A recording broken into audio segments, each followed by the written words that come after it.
अवाम 2 kilo चीनी के लिए घंटों लाइन में लगे हैं। शहबाज शरीफ के लगाए बाजारों में अवाम को रिलीफ मिलता था। ऐसा कहना था नून लीगी रहनुमा अज़मा बुखारी का। उनका कहना था कि जब आप सिलेक्टेड होते हैं तो आपको पूरा बाजार खाली करा के फोटोशूट कराना पड़ता है। फिरदौस आशिक को भी आड़े हाथों ले लिया। बोली क्या गालियां देने से चीनी की लाइनें कम हो जाएंगी?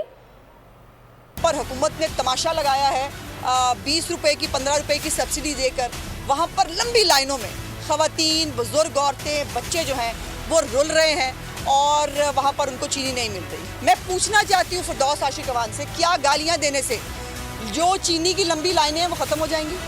मैं पूछना चाहती हूँ कि गालियाँ देने से क्या आटा जो है वो 35 रुपये तो दोबारा आ जाएगा? क्या गालियाँ देने से जो फ्रूट आम आदमी की पहुँच से बहुत दूर है क्या वो उनकी पहुँच में आ जाएगा? क्या गालियाँ देने से जो आपकी नालायकी और नाअहली है वो छुप जाएगी? जिसका जवाब है नहीं।